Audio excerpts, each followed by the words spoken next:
Good morning, everybody. Welcome back to Lamson Family Farms. Today is Saturday, August 24th. We're almost done with August. It's hard to believe. Today I am back in the commercial kitchen, still working on apples. So I think this might be our last big week worth of apples, but we have just been being inundated with just one tree's worth of apples. In our backyard, we've got a big apple tree. We have a lot of crab apple trees, and those aren't quite dropping, but I believe it's a Macintosh. We've got that big apple tree in the backyard has just been dropping its apples, and so about every other day we've been going and picking apples off of the ground. And I have done lots of applesauce. I'm going to be processing more applesauce this weekend, getting that canned. I've been doing apple slices, and now I've been doing apple chunks, which has been apparently our new preferred way of saving them. So I had been doing just dried apple chips, just like the whole pieces like this, which was fine. I don't love to eat those. I think they're a little hard on your teeth. But I had toyed around with the idea of doing apple chunks for like baked goods. In future, we could like throw them in with muffins or oatmeal or like things like that. But we've actually decided that we prefer these over apple chips just for eating. And so they look like this. So they're just apple cubes that I dry. And you can see I've got some here that I haven't put in the dehydrator yet. So I have been just spending a lot of time getting those ready. Because they are a smaller cut, they take more time to prepare.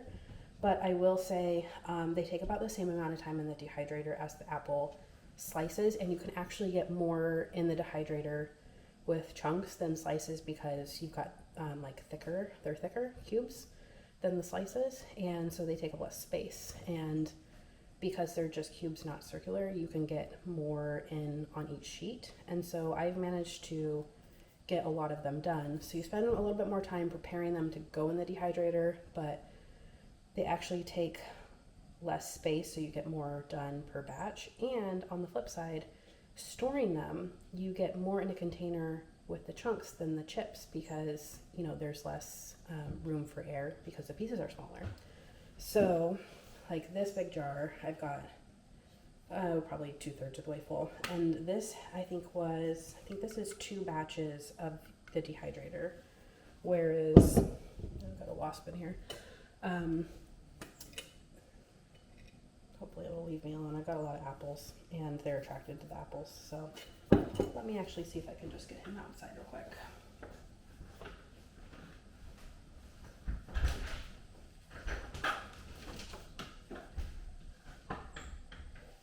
Oh, there we go. So, anyway, what was I saying? For the apple chips, this is a, what would it be? This is a gallon jar, and this is less than 1 dehydrator's full. So they take up a lot of room. So we have stopped making chips and we are going to chips. And so what I've been doing is on the weekends, I try to get as much prepared for the coming week as possible. I am not dehydrating any more summer squash. We've got enough of that, so I'm not going to do any more. And this next year will kind of be the test of, do we actually use it? Because I had found in previous years that I would can a bunch of stuff thinking that I would use it, and then I end up not eating it. Case in point, pickles. Pickles, and I don't go through a lot of jam, and for the first couple years I was canning, I did a lot of jam. That ended up just kind of going to waste. So we're going to see if we use the summer squash this next year, and if we do use it, next year I will put up more. But I've switched to apples because we've got a lot of apples, and I've also been harvesting goldenrod from our property. We have a lot of goldenrod, and you can use it for tea. It's actually apparently a good anti-inflammatory. So I have been switching between apples and goldenrod for the dehydrator. So this is the one dehydrator's worth of goldenrod that I've taken off of the stems already, so you can kind of see it's very loose and fluffy. So and it smells great. So this is goldenrod, and actually Julie made a point yesterday. She said it smells kind of like carrot tops when you dry it, which I would agree. Like a carrot top kind of dill mix. So I've been drying that, and I'm probably going to do, maybe I'm going to fill up that bin, so maybe one more batch in the dehydrator's worth, and then same thing, I'm going to see how much I use it over the next year, and if I really do enjoy it, I'll put up more next year.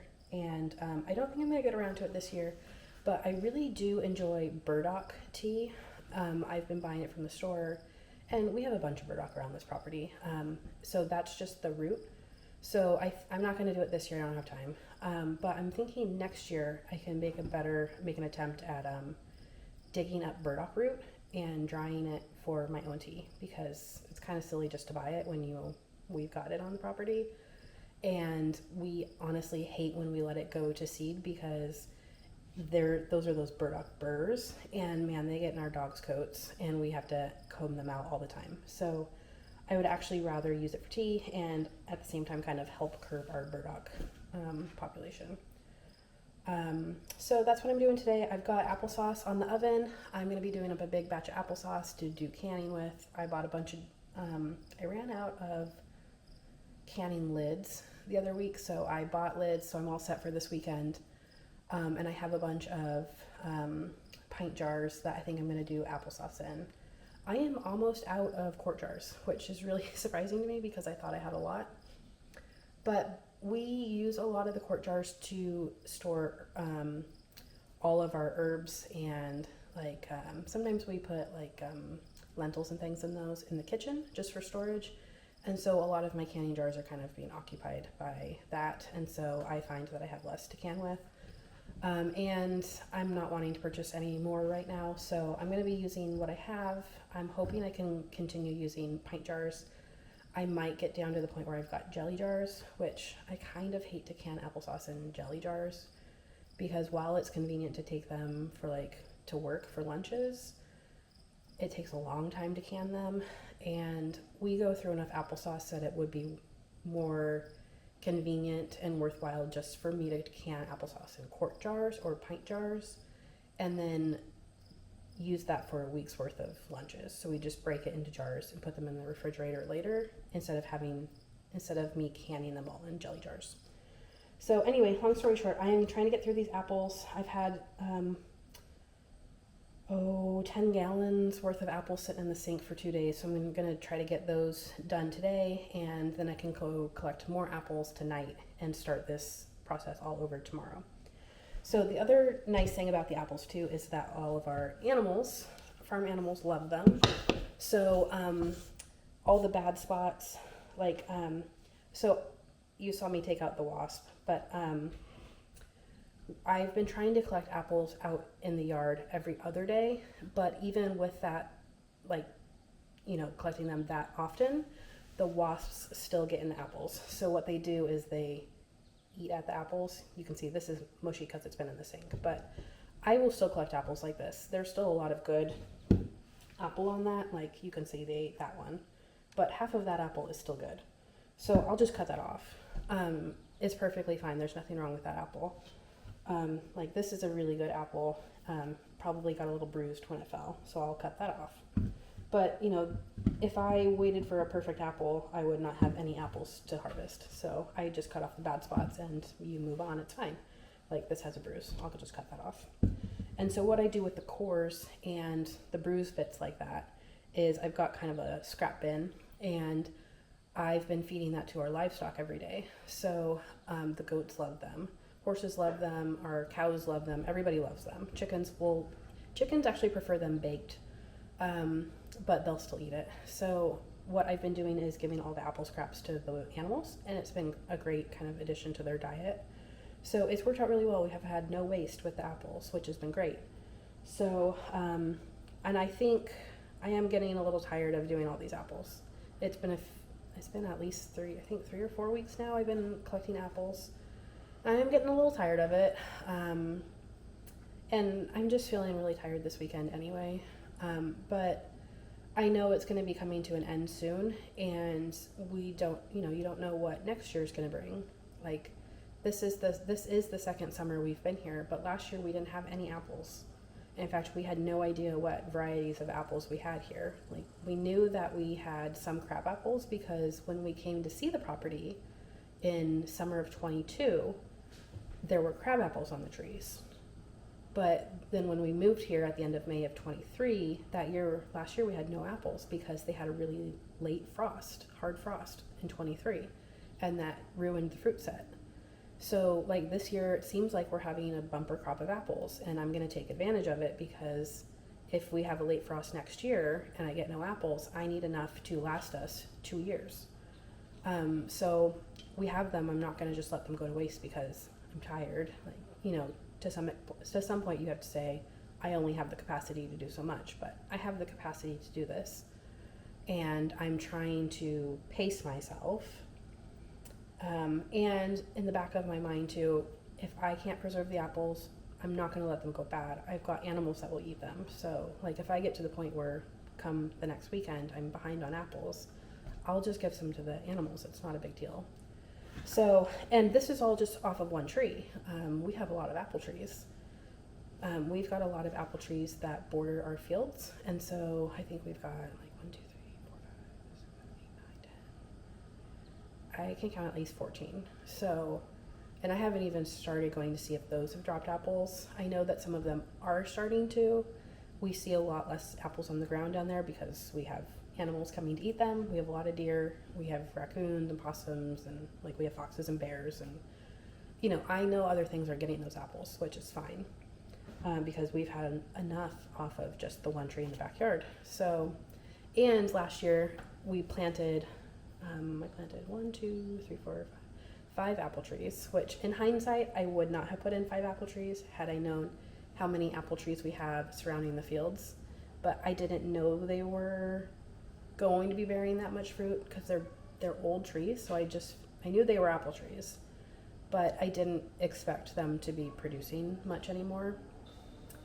So I bought apple trees. In hindsight, I would have purchased pear trees because we don't have any pear trees on this property. And I did plant 2 Asian pear trees in the backyard last year, and so they won't be bearing fruit for a number of years. But I wish I would have bought pear trees last year instead of apple trees. We will still buy pear trees at some point, but I wish I would have done it last year. So I am going to keep up on cutting up these apples while I've got the applesauce going. It's just coming to a boil now, so I'm going to probably get, I don't know, I might do a couple buckets worth of apples to do chips with or chunks with, and then I might just throw the rest of the apples into the pot with applesauce. So what I do for the chunks is, let me show you, hang on one second. Okay, so you can see here I've got my apples, and so what I do when I'm prepping the chunks is I just kind of quarter the apple around the core. So this quarter is just going to be waste because that was the bruised part. And so I just kind of square it around the core. So the core goes to the animals. This is my little animal bin, which I have a big bucket below me over here, and I fill this up and then put it in.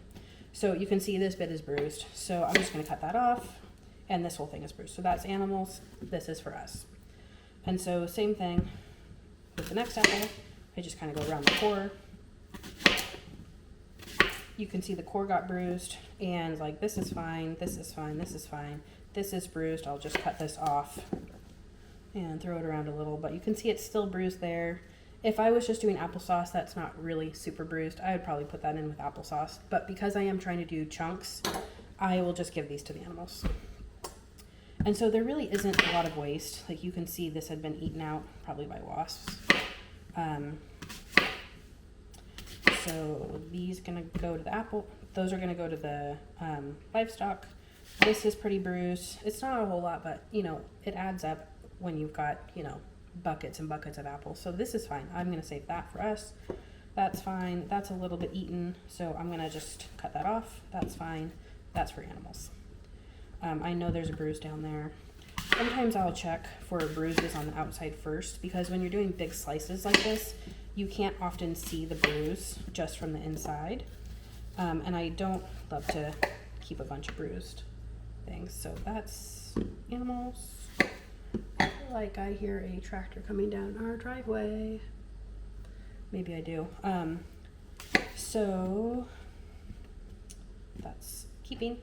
So we've been so busy with hay, and this is the first weekend where we are finally done with hay. So our neighbor has been very nice, and he finished the hay for us last weekend, and we put the last of it up in the barn. He's going to be coming back at some point, which is why I thought I heard the tractor.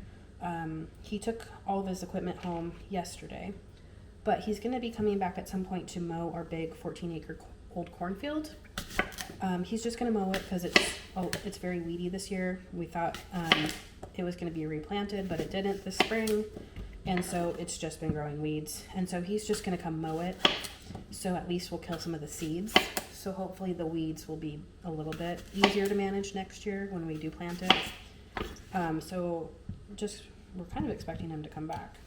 He usually comes back in the afternoons, so it would be about right. Anyway, so he's our neighbor. Well, he's our neighbor's neighbor, and he has other property in this town, but he is our neighbor's dad. So that's how we know him, and that's why he's been coming over. And he knew the previous owner of this farm for years and has all sorts of fun stories about things that they did on this farm. So he's really sweet. Really like him. So I'm just going to keep going with these apples. Let's see. So yeah, out of those, I'm going to keep all of this.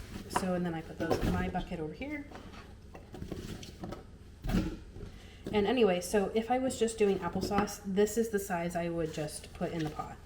So I don't break those down anymore for applesauce. I will when I'm doing the chips, but it is a lot easier just to do a sauce because you have to spend less time prepping your apples. So when I'm just doing apples for applesauce, I put them in those chunks, and then I put them in a big pot, and I put about a gallon or two of water, and then just boil it down. I like sugar and cinnamon in my applesauce, and I probably like mine a little bit more sugary than Julia does. But my mom, who also cans and has a garden, she doesn't add any sugar to her applesauce because she mostly uses her applesauce for baking. And so she would be adding sugar back in at that point anyway. So instead of, double sugaring, she just doesn't put any sugar in her applesauce, which makes sense for that purpose. But we usually just eat the sauce, and so we like it to have some sugar already added.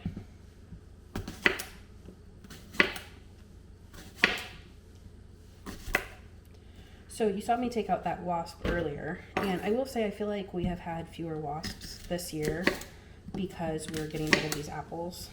If we hadn't collected any of these apples, our whole backyard would be covered in apples, and we would probably have a lot of wasps. So, and I do think it is also, like, this one is bad to the core. So I'm not going to keep, I could probably keep that, but I'm not going to. I'm just going to cut this a little smaller to make it easier for the animals to eat, but that's all going. But I would rather collect that and give it to my animals than let it sit and rot in the backyard and attract wasps. And I do think it has also helped me keep deer out of the garden because my garden is right next to this apple tree in the backyard, and we did have a number of deer coming into the yard earlier this summer, but I haven't had any deer damage lately, and I think it's because there aren't really a bunch of apples sitting there to attract them, where I've been leaving apples out on the trees out in my fields. And so I think they've been just staying down there instead of coming up to the house.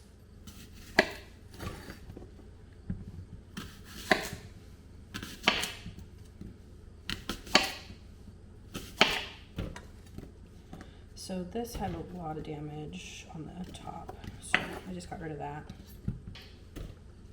My grandma, who was in her 90s, always used to say, we ate apples and apple cider, and it had worms and things in it. And you know what? All of us lived into our 90s, and I think she has a point. So I feel like a lot of people wouldn't be eating these apples because we've gotten so used to perfect produce.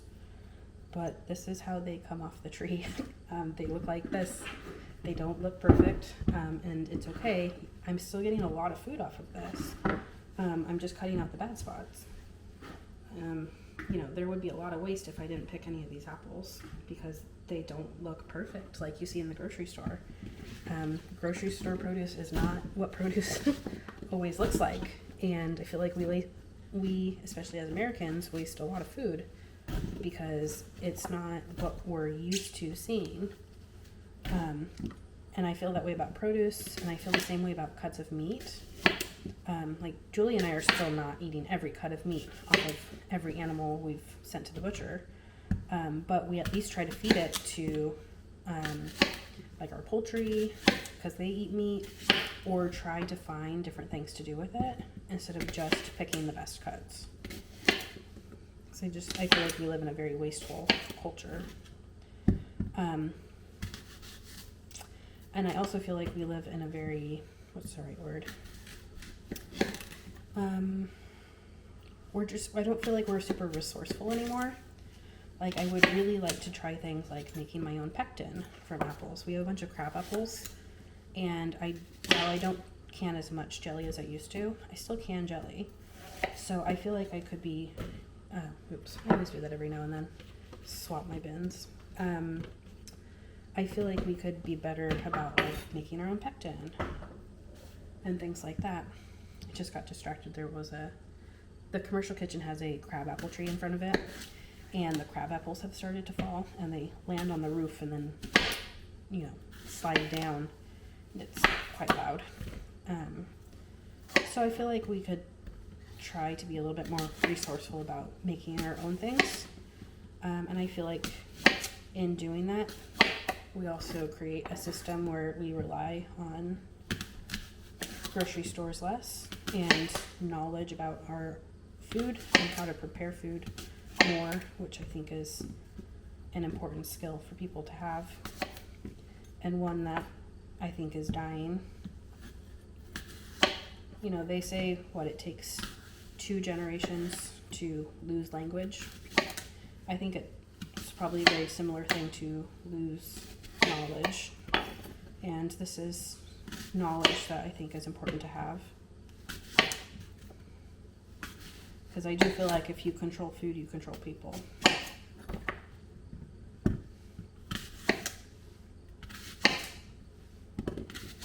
So I will make my own applesauce and apple chips and know about how to prepare food. I feel like, yes, it's a very small thing in the long run, but it's something, and it's better than nothing. So speaking of knowledge and trying to learn things, I had told you guys in the last video that I was going to try to prepare my own, or save my own squash seeds. And I think I'm giving up on that this year. I did try it with a bunch of varieties. I did Benning's, cue ball, 8-ball, Gelber's English custard. What else did I do? I did yellow squash. And I had a hard time getting the seeds dry enough, like getting the pith off of it.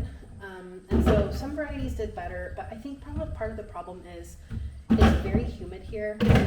And when I thought I got the seeds dried out and would put them in the jars, then they would start molding.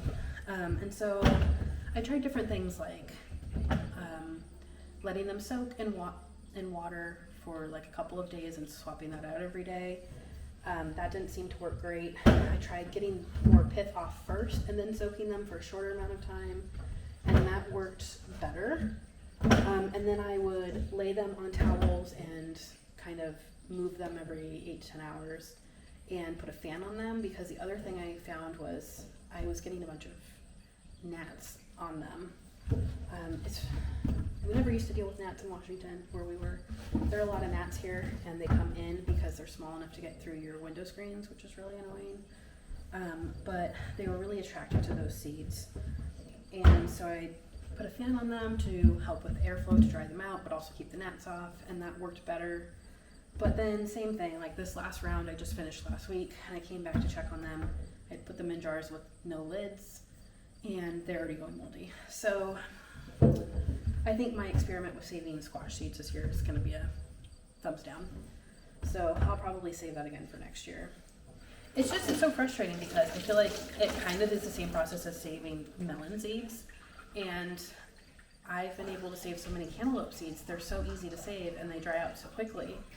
And I can have them right alongside the squash seeds, and the squash seeds just don't make it. So,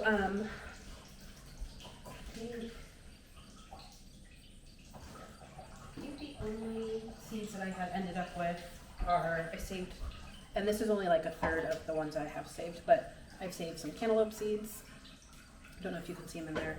And then these seeds are a like volunteer winter, maybe summer squash. We're not quite sure what happened there. It might be a weird hybrid. I really don't know. But we had, of course, volunteer squash show up in the chicken yard because we would have them eat like squash from last year. And so some of them just sprouted this year. And we've got butternut squash back there. We have this. It was like a weird, like too hard of a shell to feel like a summer squash, but also definitely not a winter squash. And it was like green and oblong with ridges. Show up, and it tasted pretty good, so I saved seeds from it. And we've got, gosh, I think we have 2 more squash back there that have flowered but don't have anything on them, but they're upright like summer squash, so I really don't know what's going on back there. But I did manage to save some of those volunteer squash, so they're nice and dried out. I'm hoping that these will make it for next year, but I think these are the only ones I'm going to end up with. So, oh well. You win some, you lose some. But I just don't feel like I've got the time to focus on squash seeds anymore. I am going to continue chopping these up. I don't think I have too much more. I'm kind of running out of buckets and pots to put things in. Julie and I were talking too that while it is fun to like put all of the dried goods in like fun jars, we're running out of those jars, and what we think we'll do in future is just keep the fancy jar in the kitchen and have like a food grade bucket or like Tupperware's totes for storage in the basement that's rodent proof. We're gonna make a canning room down there. In fact, that's probably gonna be one of my winter projects I'm excited to take you guys on the journey with, because that in one of the last videos I showed you that storage area that the previous owners had used as a grain storage in the second floor of the barn. I want to take that apart and repurpose it to make canning shelves in the basement. So anyway, with all of this like dehydrated stuff that we're putting up, I think it would be more efficient to have like big Tupperwares that we can just put food in, and then use that to refill our fancy storage things in the kitchen.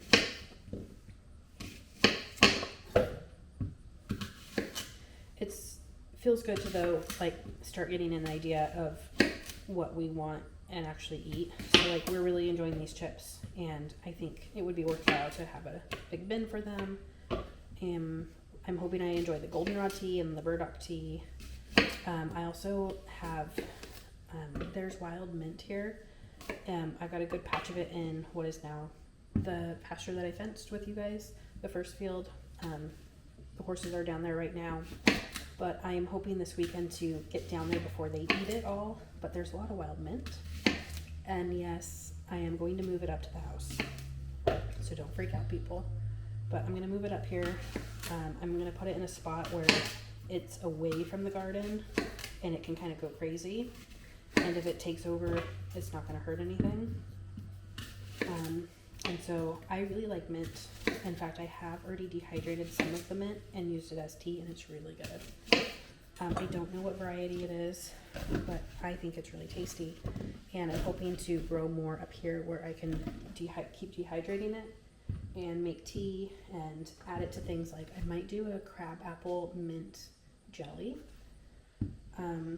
things like that. And one of our goals in the future, once we get bigger dehydrators, is to be able to sell products through our farm. Like I would love to be able to sell apple chips and goldenrod tea and mint tea and we're wanting to do a whole herb garden where we could do dried herbs and sell it to people. Because it would be dried, it would be easy to ship. And instead of buying, people buying herbs at the store, which who knows what chemicals they have on them, would be able to buy herbs from us because we don't spray on our fields.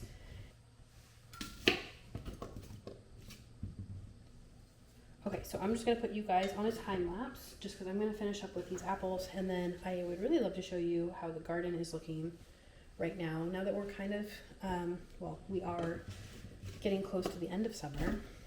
New York won't see another sunset before or after 8 o'clock again until April of 2025, which feels weird. But leaves are starting to fall here, and it's definitely starting to feel like fall. So I'm trying to wrap up the garden.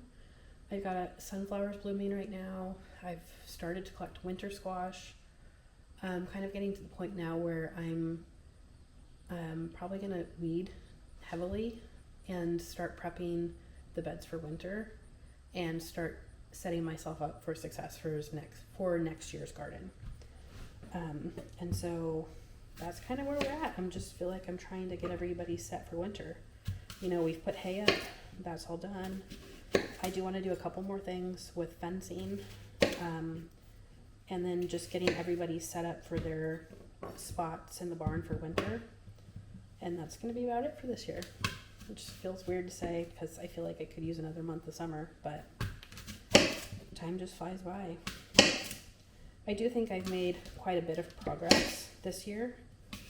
I did not think I'd have 2 fields fenced. And I'm hoping next year to have the rest. I'm not going to fence this front field because I think we will use it for hay next year, but I'm hoping to have the other large field here fenced. That's 7 acres. I didn't think I'd have all of those fenced this year. I really didn't. I thought this year we would be doing hay with those, and we have done some hay with them, but I'm feeling really good about where we are fencing wise. And I'm looking forward to when I've got, that one's really done. So that's going to be all animals. I am looking forward to when I've got fencing pretty well completed here. I think that's going to take up, it's going to relieve me from a lot of kind of labor on the farm. And it will never probably just be maintenance here because I'm somebody who likes a project. But having fields fenced is going to be a big relief for me.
Okay, so I knew I should have brought a second bucket, but this is a 5-gallon bucket and I still have some really good ones out there. I'll have to come back later today to collect, but we'll go wash these up.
Okay, so I'm just getting these apples washed up.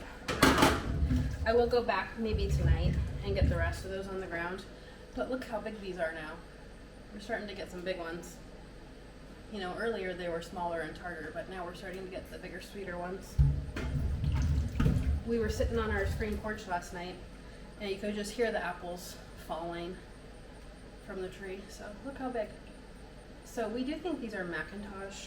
I'm not 100% sure, but I joined a couple heirloom apple groups on Facebook, and someone who's in Pennsylvania posted an apple. I think they put a couple photos, and they looked exactly like this, and they were also dropping from their trees. So I think that these are probably McIntosh, which is what the consensus seemed to be on Facebook. So, but you know, that's not a definite, but a most likely. Anyway, so just getting these rinsed off. The annoying thing about rinsing off apples is that they float. So, like I could probably stop now, they're starting to float. I need to get a couple weights so that they're actually all submerged. But I'm also hydrating some myself.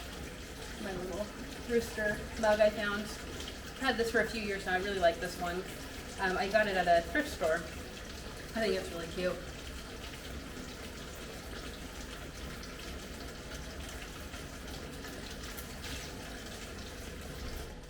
But I'm trying to stay hydrated too. It's supposed to be, I think, 79 today, and tomorrow's supposed to get up to 80. Just trying to keep hydrated. Okay, so I'm gonna let those soak, and then I'm gonna go start chopping up some apples. So what I like to do, or what I've discovered I like to do, is I had been standing in here cutting up all the apples. And I've spent a number of hours chopping apples, so it's a lot to just stand there and do it. It's easier to sit, more enjoyable to sit. So what I've been doing is taking my cord apple pieces into the house, and we've got a screen porch. And so I have been sitting and chopping apples, which is a lot more enjoyable to do it. So off we go. Oh, and while I'm looking at it, I remembered I need to stir my applesauce. I put more apples in. So I've got it at not quite high, I don't want to burn them, but you can see it's a big pot. I think I can put 7 or 8 gallons of milk in there. I started it this morning and I've added to it. You can see the liquid level is right at the top. So I'm not going to add any more water to this. It's got enough water. I only added a gallon of water to this. But I have been adding apples, and apples have a lot of moisture, so, you know, naturally the moisture is expressed from the apples and creates the sauce and the liquid content. So, and I also have been keeping the the lid on this just to help it heat up quicker with the steam. But just mixing the apples on top into the bottom. I am checking the bottom. I'm starting to burn a little bit. I can feel it kind of sticking at the bottom. So what I'm going to do now is I could add my sugar right now, but I'm not going to. And my cinnamon, but I'm not going to do that right now. Just because it has a ways to cook down yet. So I'm just going to stir it, and then I'm going to put it on, I'll probably put it on like 3. So medium heat. And let this cook down a bit more and come back and check it this afternoon. And then start using the immersion blender to puree it. So, when my mom does applesauce, she uses her apple peeler corer, so she doesn't have skins on hers. And that is certainly a great way to do this too. But the way I'm cutting them leaves the skins on. I'm not peeling the skins. And what I'll do then is, because it does have skins, is I'll go back with an immersion blender and just puree it in the pot, and that will make it so that the skins get blended up too. So you really don't notice the skins in it. I really don't have a preference. It's just, I don't like my apple peeler corer. It never suctions to the table. And I think it's just kind of a hot mess, and it makes a lot of mess. And like I get a lot of juice on the table. I don't really love it. I would rather just chop it the way that I have been. And I do think to some extent you get more nutrients when you have the skins on. So that's just how I prefer to do it. You know, choose your own method. It's all applesauce in the end. So I will come back. It's not steaming super bad right now, so I'm just gonna leave a little crack with the lid. I'm not gonna put it on tight. I'm gonna take this off and I will check on it in a few hours. So, and then I also do need to come back too in a few hours to check the dehydrator. I've got a few more hours left on that batch.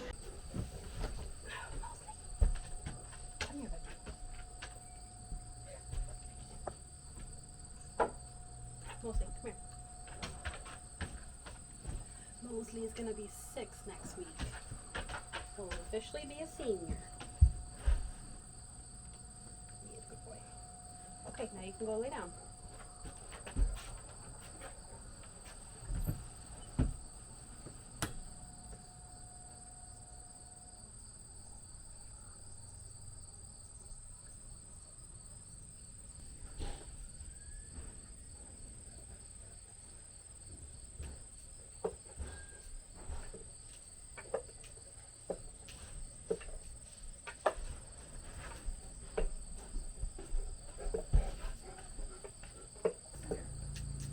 After 3 years at the Bellevue Apartments for Women, Emma was ecstatic to be moving into a larger apartment of her own near Lone Mountain off the Geary Boulevard. Wearing an old shirt tied at the waist and a pair of baggy jeans rolled up at the cuffs, Emma forced herself to pack the next shelf of books, which ranged alphabetically from Austen to Wharton, without stopping to examine or flip through each one. She was rarely without a book tucked under her arm or stuffed into